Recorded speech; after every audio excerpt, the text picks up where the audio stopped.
నిర్మల పట్టణానికి చెందిన సాయి భక్తులు చేపట్టిన పాదయాత్ర బుధవారం షిరిడీకి చేరుకుంది. స్థానిక గండి రామన్న క్షేత్రం నుంచి గత నెల 30వ తేదీన 17 మంది సాయి భక్తులు షిరిడీకి కాలినడకన బయలుదేరారు. 13 రోజుల పాటు సాగిన ఈ పాదయాత్రలో సాయిబాబా కృపతో ఎలాంటి ఇబ్బంది కలగలేదన్నారు.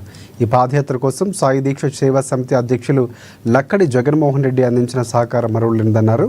జగన్మోహన్ రెడ్డితో పాటుగా పలువురు సాయి భక్తులు ఈ పాదయాత్ర కోసం తమ వంతుగా సహాయాన్ని అందించారని, వారికి సాయిబాబా కృప ఎల్లవెల్ల ఉండాలని ప్రార్థిస్తున్నామన్నారు. కాగా అంతకుముందు కాలినడకన షిరిడీకి చేరుకున్న సాయి భక్తులకు జగన్మోహన్ రెడ్డి తదితరులు ఘనంగా స్వాగతం పలికి సన్మానించారు.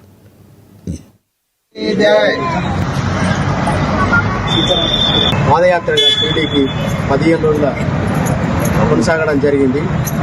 17 మంది భక్తులతో 11వసారి షిరిడీకి పాదయాత్రగా వచ్చాము. బాబా అనుగ్రహం వల్ల అందరం కూడా ఎలాంటి ఇబ్బంది జరగకుండా, ఎలాంటి ఆటంకాలు జరగకుండా బాబా మాకు చక్కగా తీసుకురావడం జరిగింది.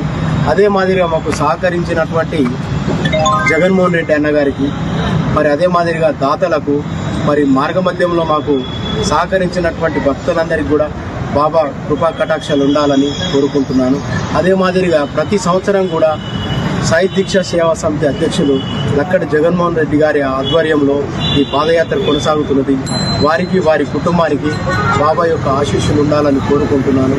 మరి అదేవిధంగా నాతో వచ్చినటువంటి పాదయాత్ర భక్తులందరికీ కూడా వారి కుటుంబానికి బాబా ఆశీస్సులు ఉండాలని వేడుకుంటున్నాను. సాయిరాం, సాయిరాం.